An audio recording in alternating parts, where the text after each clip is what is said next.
संतों की रहनी हमें प्राप्त हो जाए।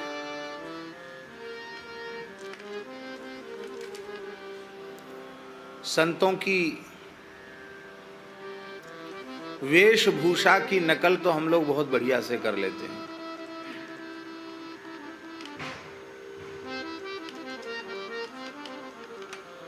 अब वो नकल भी ठीक है, खराब नहीं है। किसी बुरी आदत की, बुरे काम की नकल भी बुरी है और अच्छे काम की नकल भी अच्छी है, बुरा नहीं। साधु को देखकर कोई मस्तक पर तिलक लगा ले, तुलसी बांध ले और दंभ पूर्वक ही कीर्तन करने लग जाए, राम राम कर, तो क्या बुरा है? अच्छा ही है। झूठ-मूठ खेले सचमुच होए और सचमुच खेले बिरला कोय। और कभी झूठा होगा तो फिर कभी सच्चा भी हो जाएगा, कोई चिंता की बात नहीं। देखो, छोटे छोटे बच्चे, अब तो पता नहीं इतनी फुर्सत बच्चों को है कि नहीं। हम तो गांव की बात स्मरण करते हैं। गांव में कोई प्लास्टिक के खिलौने तो मिलते नहीं थे। दर्जी के यहाँ जा कर के और उसके कपड़ों की कतरन मांग लाते थे और उसी से कपड़े की गुड्डा गुड़िया बना लेते थे।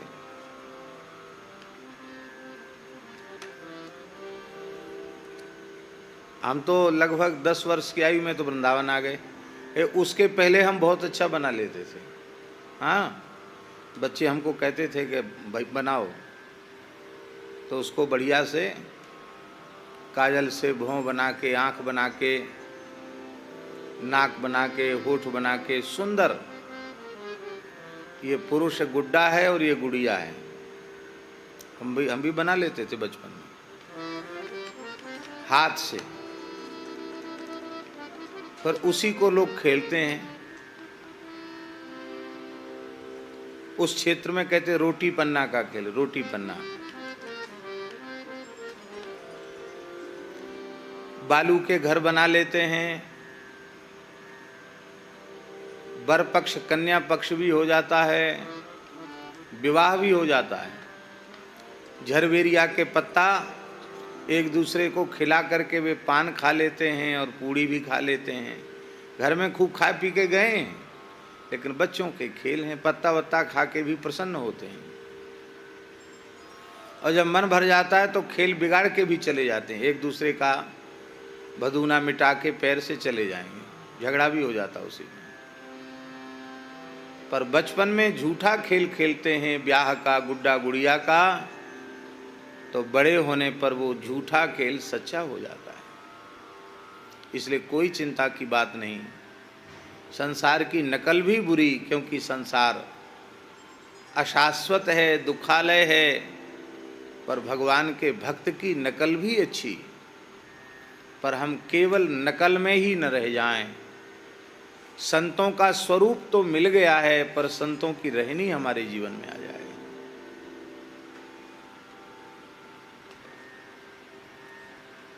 कहत कबीर सुनो भाई साधो, हम रहनी के साथी। रहनी, संतों की रहनी। संतों की रहनी को ही संत स्वभाव कहते हैं। स्वभाव किसको कहते हैं? स्वभाव उसे कहते हैं जिसमें कृत्रिमता का सर्वथा अभाव हो, उसे स्वभाव कहते हैं। जिसमें बनावट न हो, स्वाभाविक हो, उसको स्वभाव कहते हैं। अब किसी किसी का लोभी स्वभाव होता है, तो लोभी आदमी बनावट थोड़ी करता, उसकी प्रकृति ऐसी है, स्वभाव ऐसा है। कोई व्यक्ति ऐसा होता है, वो उदार होता है, उदार प्रकृति होती है, तो नाटक थोड़ी करता उदारता का। उदारता की प्रकृति होती है तो किसी भी अवसर पर वो उदारता उसकी प्रकट हो जाती है।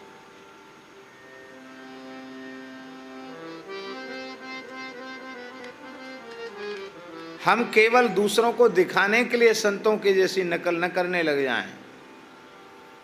ऐसे बोलते हैं, ऐसी विनम्रता दिखाते हैं, ऐसे दंडोत प्रणाम करते हैं, ये नहीं। संतों की रहनी, संतों की विलक्षण जीवन शैली हमारा केवल स्वरूप ही न बने, हमारा स्वभाव बन जाए।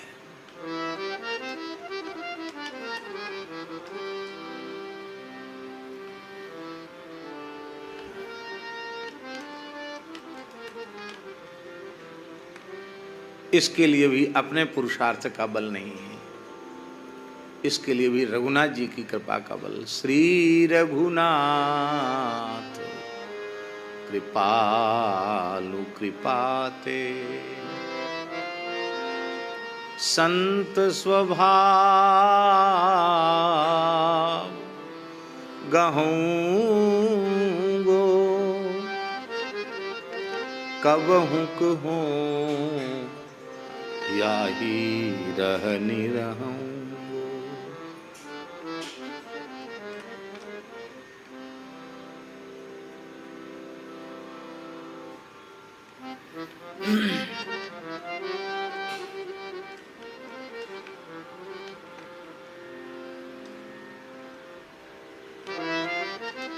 क्यों ऐसी प्रार्थना क्यों? देखो,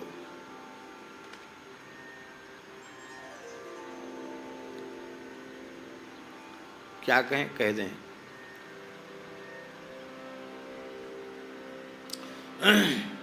विनय पत्रिका तुलसीदास जी महाराज की अंतिम रचना है, इसके बाद कोई रचना नहीं, अंतिम कृति है विनय पत्रिका।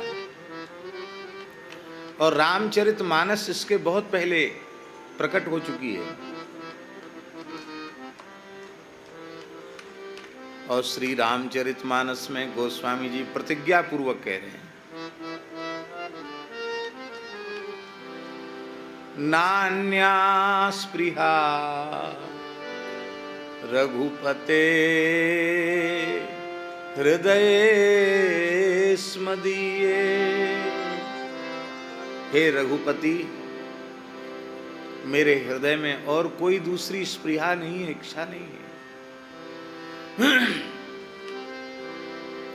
बहुत से लोगों के भीतर तो बड़ी इच्छाएं होती हैं, बाहर से कह दे महाराज हम तो पूर्ण निष्काम है, हमारी कोई इच्छा ही नहीं है, झूठ बोलते हैं। बोले हम झूठ नहीं बोल रहे हैं। क्यों?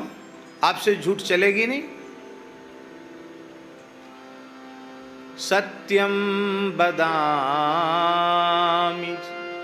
मैं सत्य बोल रहा हूं, सत्यम बदामि च भवा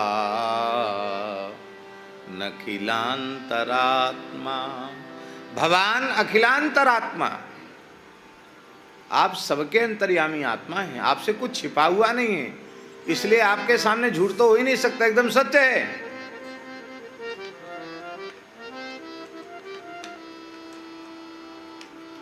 भक्तिम प्रयच्छ रघुपुंगव निर्भराम में, निर्भरा भक्ति प्रदान करो। निर्भरा भक्ति किसको कहते हैं? अन्याश्रय शून्य भक्ति। भक्ति में अन्याश्रय बहुत ही बाधक है। भगवदाश्रय, अनन्य भाव से भगवदाश्रय। कामादि दोष रहितं कुरु मानस। ऐसा अंतःकरण तुलसीदास जी महाराज को प्राप्त है।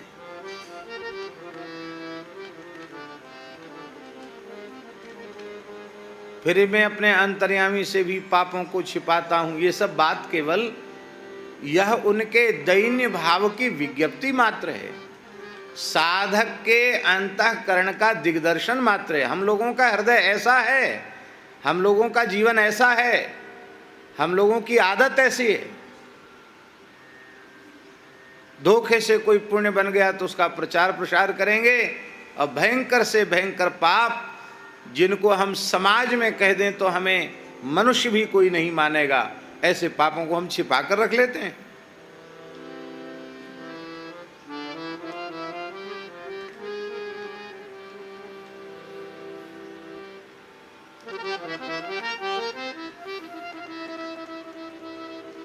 बार बार गोस्वामी जी कहते हैं साधन करो, पुरुषार्थ करो, श्रम करो, सब ठीक है, पर बल श्री ठाकुर जी की विनय का रखो, प्रार्थना का बल रखो। क्योंकि अपने पुरुषार्थ का बल होगा उसमें अहंकार आएगा, अहंकार आते ही साधन विकृत होगा और अपराध बनने शुरू हो जाएंगे, चित्त मलिन होना आरंभ हो जाएगा। और जब भगवान की कृपा करुणा का अनुसंधान करके जो कुछ होगा उसमें कभी अहंकार की दुर्गंध नहीं आएगी। इसलिए बार बार इस बात को तुलसीदास जी ने रामचरितमानस में कहा। दुनिया में आज तक जितने कवि हुए हैं, भक्ति जगत में भी, साहित्य जगत की बात तो सामान्य है, भक्ति जगत में भी जितने कवि आज तक हुए, वाणीकार हुए, उनमें यदि सबसे बड़ा वंदना का क्रम किसी का है तो तुलसीदास जी का है। बड़ा भारी प्रकरण है वंदना का, किसी को नहीं छोड़ा वंदना करने में। इतना लंबा चौड़ा मंगलाचरण न भूतो न भविष्यति, बहुत विस्तृत मंगलाचरण है तुलसीदास जी।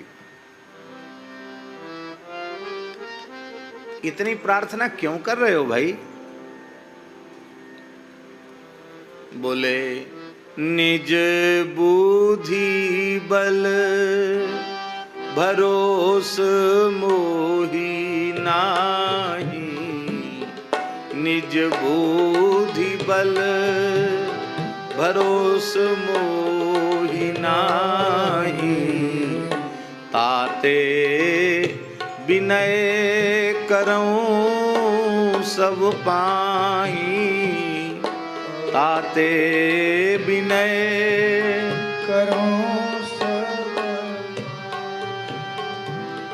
ताते विनय करऊं सब पाई,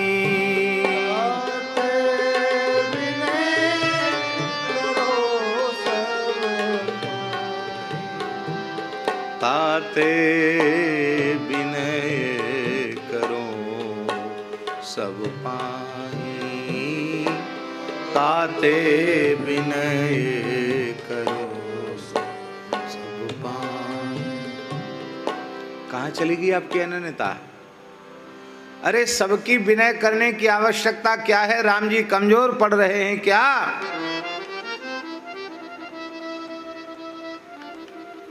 अकेले राम जी की विनय से काम नहीं चलेगा। भूत पितर गंधर्व बंदव किन्नर रजनीचर कृपा करहु अब सर्व, लो भूत प्रेत किन्नर रजनीचर राक्षस सबकी वंदना कर रहे हैं, कृपा करहु अब सर्व, सब कृपा करो। इसका मतलब राम जी की वंदना कमजोर पड़ गई? बोले नहीं, यह जानकर वंदना की जा रही है कि जड़ चेतन जग जीव जत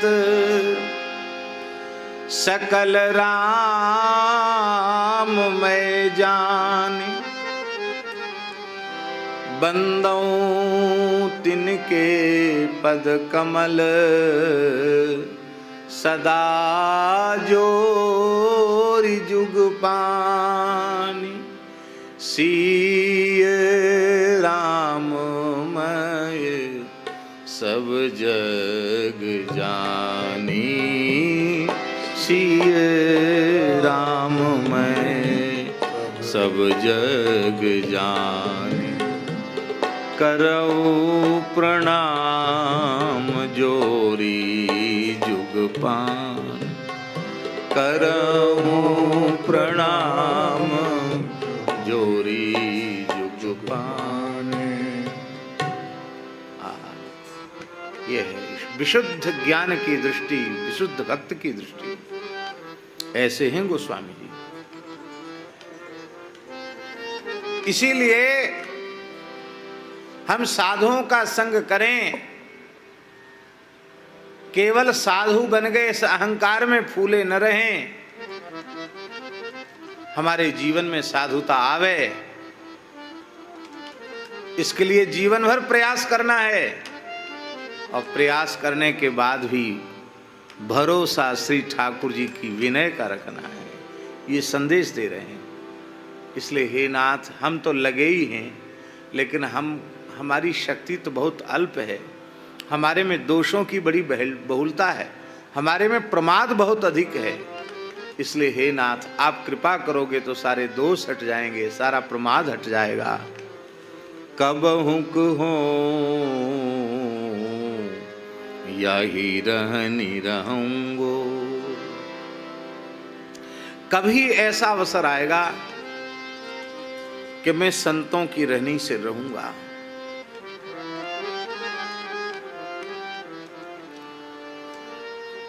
श्री रघुनाथ जी की परम कृपा से, दया से संतों के जैसा स्वभाव में स्वीकार कर लूंगा। संत कहते किसको हैं? जथा लाभ संतोष, उसे संत कहते हैं।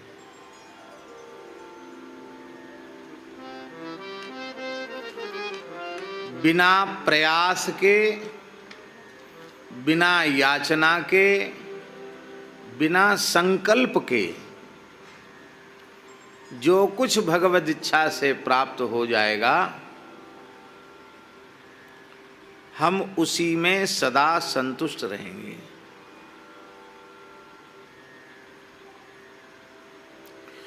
हमारे व्यवहार से अधिक प्राप्त हो जाएगा तो उसका संग्रह नहीं करेंगे। हमारे व्यवहार के लिए चिंत जो जरूरी है उतना रखेंगे, और जो हमारे व्यवहार से अधिक है उसे, जो अभावग्रस्त है, जिसके पास वह वस्तु नहीं है, उसको उसके बिना मांगे दे देंगे।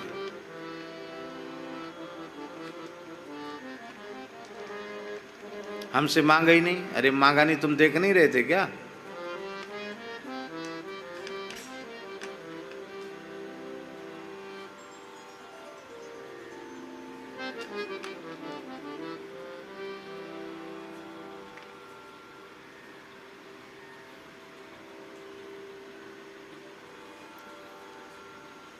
एक महापुरुष थे, सत्य घटना है।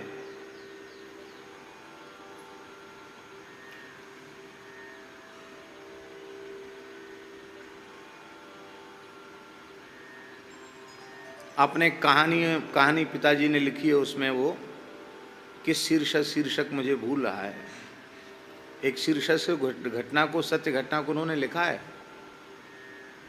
बहुत सुंदर घटना है, बहुत ही सुंदर घटना है।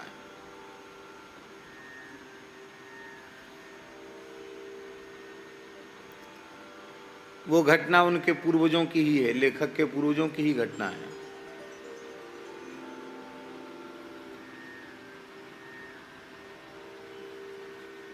परिवार में एक माता थी, ब्राह्मणी।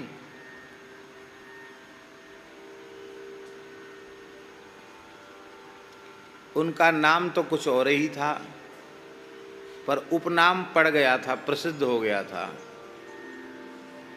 सिर्रन बउआ। बुंदेली शब्द, बउआ वृद्धा बुढ़िया, सिर्रन माने पागल। सिर्रन नहीं थी वो, बहुत विवेक संपन्ना थी, पर संसार की लोग उसको ऐसी पागल है, तो इतना ऐसा करते, ऐसा काम, पागल है, सिर्रन बउआ। तो उस समय भयंकर अकाल पड़ा हुआ था। ऐसा अकाल था कि मारवाड़ तो उस समय खाली हो गया था, और ये हालत थी, पूरे देश में अकाल था। लोग वृक्ष की छाल भी कूट कर, उबाल कर खा गए थे। बहुत खराब हालत थी। लोग सोना लेके घूम रहे थे कि सोने के बदले हमें अन्न मिल जाए, पर अन्न दुर्लभ था। और उस समय कुछ अंत्यज निम्न जाति के लोग, अत्यंत गरीब परिवार के परिवार, वो भूखे प्यासे बच्चे, ऐसी हालत हो रही थी भूख के मारे के अब मरे कि तब मरे बच्चे, ऐसी हालत। वो गांव में आए कि भाई हम लोगों को तो अन्न का दर्शन ही नहीं हुआ, हम मर जाएंगे, हमारे परिवार में भूख के मारे कितने लोग दम तोड़ गए, हम लोग आए, हमको शरण दीजिए। तो उस समय अन्न दुर्लभ था, किसी ने उन पर दया नहीं की, किसी ने कहा कि वो वहाँ चले जाओ, वो शरण बउआ है, वो उसके कुछ पास होगा तो वो जरूर दे दे, वो किसी को मना नहीं करती। वो गरीब वहाँ गए तो उनके जो पति देव थे वो राजगुरु थे, तो घर में कोई अभाव नहीं था। तो मिट्टी के कुठीलों में चना भरा हुआ था, महुआ, चना, ज्वार, ये सब चीज भरी हुई थी कुठीलों में। तो उन बच्चों को भूख प्यास से विकल देख करके, लोगों को अत्यंत क्षुधातुर देख करके उस वृद्धा का मन इतना अधिक द्रवित हो गया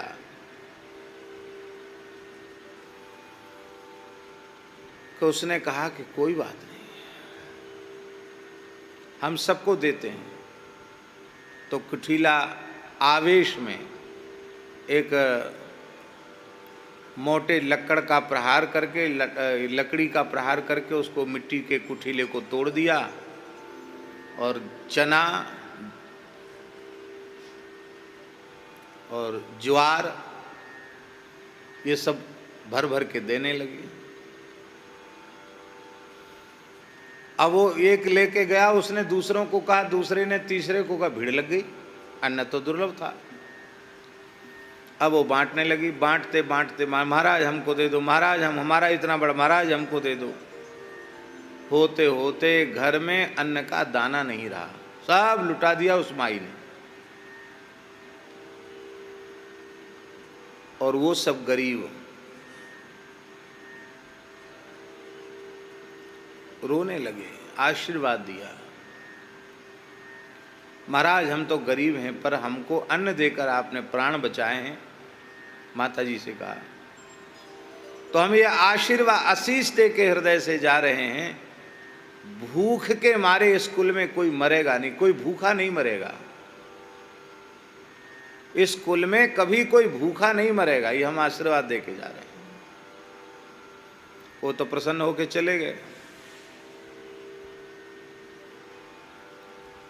और उधर गांव में हल्ला मच गया इस घटना का। तो उनके जो पतिदेव हैं पंडित जी महाराज शास्त्री जी, वो जब घोड़ी पर बैठकर आ रहे थे तो लोगों ने कहा कि भाई अरे पंडित जी राम राम प्रणाम। तो क्या बात है भाई, सब लोग इतना, अरे बोले महाराज आज तो बड़ा भारी सदाव्रत बटा है आपके घर में, क्या हजारों लोगों ने पाया है।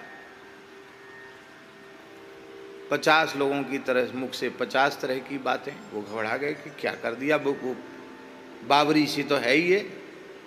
तो जैसे वहाँ गए तो वहाँ तो सब मटका जो है ना उसको फोड़ फोड़ करके उसके खप्पर बना दिए थे, तो उसमें चूल्हा बना बना करके अपना सेको, सेक करके बांध के ले जाओ, उसमें सूखा खा करके गुजारा करने के हिसाब से। तो पूरे आंगन में चूल्हे चूल्हे थे, लकड़ी और ये सब पड़ा था।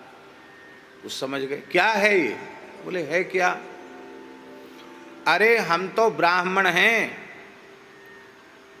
बड़े राजा महाराजा लोग हमको गुरु मानते हैं, हमको भूखा देखकर किसी के भी मन में दया आएगी, पर जो बेचारे गरीब हैं जिनकी ओर किसी का ध्यान नहीं, उनको अन्न देकर हमने कोई बुरा काम नहीं किया।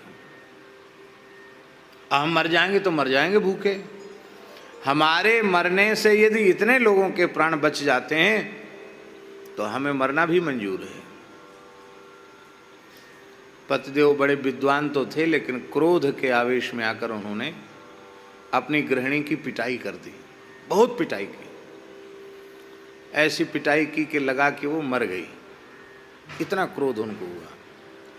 क्रोध ऐसा स्वभाव था नहीं पर दिमाग गर्म हो गया। वह माता बोली कि आपका क्रोध जैसे शांत हो वैसा आप कर लो, हमको जान से समाप्त करने से क्रोध शांत हो वो भी आप कर लो। हमें इसका तनिक भी दुख शोक नहीं है। क्यों? क्योंकि मैं प्रसन्न हूं कि इतने लोगों को अन्न दे करके उनके प्राण राम जी ने बचाए, इसलिए मैं प्रसन्न हूं। अब प्रसन्नता पूर्वक देह त्यागूंगी मैं।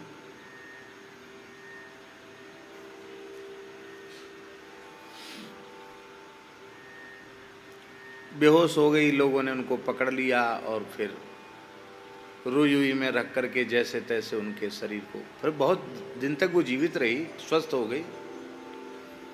तो अब उनको पश्चाताप हुआ कि मैंने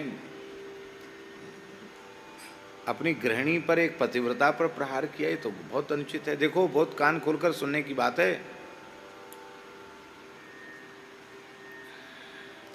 स्त्री के ऊपर हाथ उठाने वाले पुरुष के सारे पुण्य नष्ट हो जाते हैं। उसके हाथ से देवता पूजा ग्रहण नहीं करते हैं, उसके हाथ से पितर जल तर्पण श्राद्ध आदि स्वीकार नहीं करते हैं। स्त्रियों का सदा सत्कार करना, स्त्रियों पर प्रहार नहीं करना चाहिए।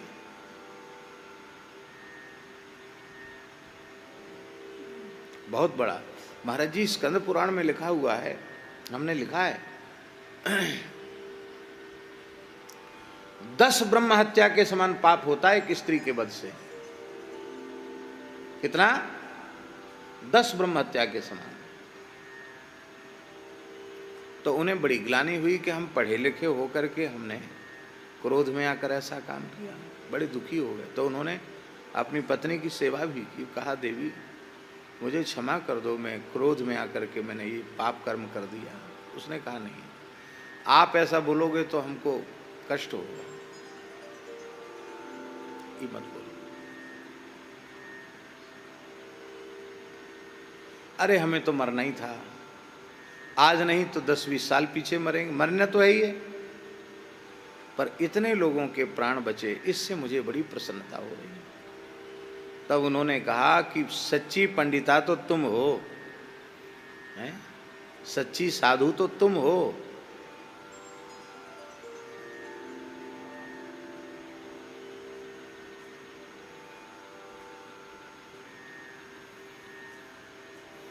हमारे जीवन में जथालाभ संतोष तो है ही नहीं, और हमारे व्यवहार के अतिरिक्त जो वस्तु हमारे पास है उसको हम संग्रह करके रखना चाहते हैं, किसी अभावग्रस्त की सेवा उसके द्वारा नहीं करना चाहते हैं, और फिर मन में विचार रखते हैं कि हमारे जीवन में साधुता आ जाए। तो कहाँ से साधुता आएगी?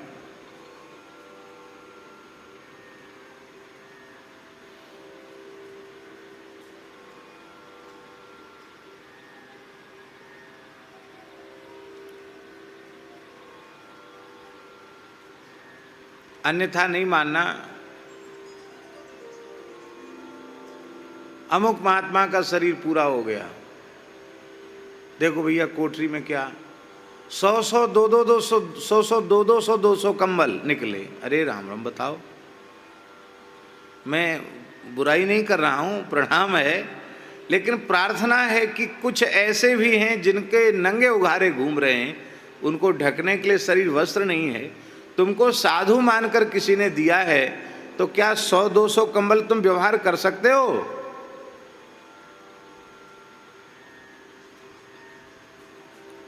जितना मिल जाए, जो मिल जाए उसी में हम संतुष्ट रहें, और जितना हमारे व्यवहार के लिए अत्यंत आवश्यक हो उतने को ही स्वीकार करें, उसके अतिरिक्त बांट दें। हाँ, यह जो किंचित रख लेने की जो बात है, ये उनके लिए ठीक है। अब यहाँ एक संस्था है, गौशाला है, यहाँ 150 कंबल रख लिए जाते हैं तो अनुचित नहीं है। क्यों? मान लो शीत के समय ब्रजचौरासी को उसकी परिक्रमा आ गई, उनके पास कपड़े नहीं हैं, वो आके सब यहीं पड़ गए और आपके पास संग्रह नहीं है, तो आप क्या करोगे? आपके सामने लोग ठंडी में तड़फ के मरेंगे, आपको अच्छा लगेगा? ध्यान में आई बात? नहीं आई। भोग के लिए संग्रह नहीं, सेवा के लिए संग्रह। भोग के लिए जो संग्रह होगा वो विनाशकारी है, और सेवा के लिए जो संग्रह होगा वो विनाशकारी नहीं, वो लाभकारी है। सेवा के लिए आश्रम में संग्रह किया जाता है, इसलिए किया जाता है कि आवश्यक होने पर कोई भूखा प्यासा न चला जाए। हमारे ललितपुर वाले स्थान की घटना है। जो पूर्वज महापुरुष थे, पूर्वाचार्य, वो ऐसे विरक्त थे कि कामधेनु घूमती थी। कामधेनु जानते हैं? नहीं जानते हैं। पुराने संतों के यहाँ कामधेनु चलती थी। एक डंडा, उसमें एक झोली आगे एक झोली पीछे, लाल कपड़े की, उसमें सूर्य चंद्रमा बने रहते, गाय भी बनी रहती, और कीर्तन करते हुए वो चलते हैं, कामधेनु घुमाते हैं। कुछ बोलते नहीं हैं, मांगते भी नहीं हैं। जिनके यहाँ का अन्नादि ग्राह्य है उनके द्वार पर खड़े हो जाएंगे और कीर्तन करेंगे। और उसमें घंटी बंधी रहती, तो अपने आप घंटी भी बजती है। तो घंटी का शब्द भीतर जाएगा, सीताराम राधे श्याम का शब्द जाएगा, तो व्यक्ति आता, घर में कोई भी होगा, तो वो आटा, दाल या चावल एक छोटी कटोरी में लेके आएगा, जिसकी उसकी इतनी श्रद्धा है। तो उसमें अलग अलग खाने बने रहते झोली में, दाल का अलग, आटे का अलग, चावल का अलग। तो ऐसे खोल देंगे, और एक उस पर एक चिरैया रहती है, क्या कहते हैं उसको, लकड़ी की। तो अब हमेशा तो कंधे पे रखेंगे नहीं, जितनी देर द्वार पे खड़े हैं उतनी देर वो लकड़ी का रहता है, एक आसा जैसा। उस लकड़ी के आसे पे उसको कामधेनु को रख लिया जाता है। तो ललितपुर स्थान में नरसिंह मंदिर में ये स्थिति थी कि वहाँ के महापुरुष इतने विरक्त थे कि आज कामधेनु में जो आया है, आज सूर्यास्त तक उसे समाप्त कर देते थे। दूसरे दिन के लिए 1 तोला अन्न का संग्रह नहीं रखते थे, कोई संग्रह नहीं करते थे।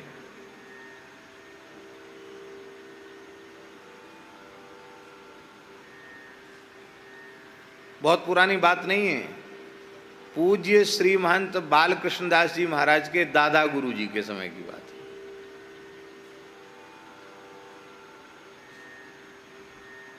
संग्रह नहीं करते थे। कहे अपने त्यागी तपस्वी क्या करना, एक लंगोटी के बाबा जी क्या रखना। नमक का भी संग्रह नहीं। एक बार रात को जमात आ गई साधुओं की, 100-200 साधु आ गए आधी रात को। बोले हम 2-3 दिन से हम लोग पैदल चल रहे हैं, भूख लग रही है, कुछ खाने को नहीं लाओ। तो उन्होंने कहा कि अब तो अर्धरात्रि के समय तो साधु पानी भी नहीं पीते, कुछ खाते पीते नहीं है, सो जाओ, कल होगा, कल कामधेनु घूमेगी, आएगी तब होगा। अरे बोले हम मर रहे हैं भूखे, 3रा-4था दिन हो गया और तुम कहते कामधेनु घूमगी, सवेरा होगा, सवेरे तक नहीं, अभी लाओ, खोलो कुठार। तो कुठार में कुछ होए तब तो कुठार बंद रहे, ताला लगा रहे, कुठार में कुछ था ही नहीं, तो खोला ही था। बोले महाराज स्थान आपके सामने है, देख लो। साधु घुस पड़े, देखा कुछ नहीं, वो तो रखते ही नहीं थे कुछ भी।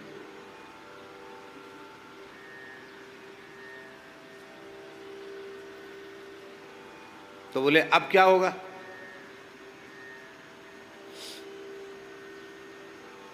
बोले कोई बात नहीं, आप लोग ज़्यादा भूखे हैं तो हम व्यवस्था करते हैं। तो गांव का एक वैश्य था, अभी भी उसका परिवार है, उसके पूर्वज थे उस समय। उसको उन्होंने एक व्यक्ति को भेज के बुलवाया। बोले भैया कुछ थोड़ा बहुत आटा, दाल, चावल, घी वगैरह ले आओ। वो ले आए, साधुओं ने बनाया। बना करके 1-1:30 2 बजे रात तक उन्होंने पाया। भूखे थे सब, पाया। आप लोग 2 बजे क्यों पाया? आपत्ति काले मर्यादा नास्ति, आपत धर्म है। भूखे प्यासे थे, सब खाया। अब खाने के बाद बोले तुम इतना पुराना स्थान है, सिद्धों का स्थान है, और इतना भी पास में नहीं रखते कि साधु रात बिरात आ जाएं तो कम से कम गुड़ चना खा के भी पानी पी के सो जाएं। तो फिर जंगल में रहो अवधूत की तरह, यहां स्थान में क्यों बैठे हो? बोले हम लोग साधु हैं, संग्रह वंग्रह नहीं करते। बोले साधु हैं तो जंगल में जाओ, स्थान में क्यों बैठे हो? अरे स्थान तो होता ही इसलिए है कि रात बिरात कभी कोई अतिथि अभ्यागत साधु आ जाए तो उसको कंबल की जरूरत है, कपड़ा की जरूरत है, भोजन की जरूरत है, उसे मिले, इसके लिए होता है। इसलिए होता है क्या स्थान? कुछ कहा सुनी गर्मा गर्मी हो गई तो उन महात्माओं ने क्या किया, महंत जी को बट वृक्ष से बांध दिया, बढ़िया से कस के बांध दिया, रस्सियों से जकड़ के बांध के। अरे बोले इसके यहाँ और तो कुछ मिला नहीं, दूसरे के यहाँ से मंगा के खिलाए, भेड़ बिदाई तो देगा क्या, चलो से ताराम। सब साधु चले गए। अब महंत जी बंधे हुए हैं। सवेरे गांव के लोग भगवान नरसिंह जी का दर्शन करने आए तो देखा महंत जी तो बंधे। महाराज जी क्या हुआ? तो हंसने लगे। बोले हुआ क्या, ये लीला रात को आज हुई है। तब वहां कुठार का निर्माण हुआ और कुठार में फिर अन्न रखना आरंभ हुआ, नहीं तो अन्न रखते ही नहीं थे। ठाकुर जी की खेती थी, उस खेती की स्थिति ये थी कि ब्राह्मणों को जैसे भंडारा होता ना, अन्न आया सब ले जाओ, सबको लुटा दो, खत्म करो, क्या करना है? अपने तो कामधेनु घूमती है, अपने को क्या करना है? तब से कुठार बना, थोड़ा संग्रह आरंभ हुआ। ठीक इसी प्रकार से गृहस्थ व्यक्ति को भी संग्रह करना पड़ता है। परिवार में आवश्यकता है, अतिथि आ जाएं, कोई महापुरुष आ जाएं, तो ऐसी कोई चीज तो हो कि हम उनके व्यवहार के योग्य हो, उनके व्यवहार में हम अर्पित कर सकें।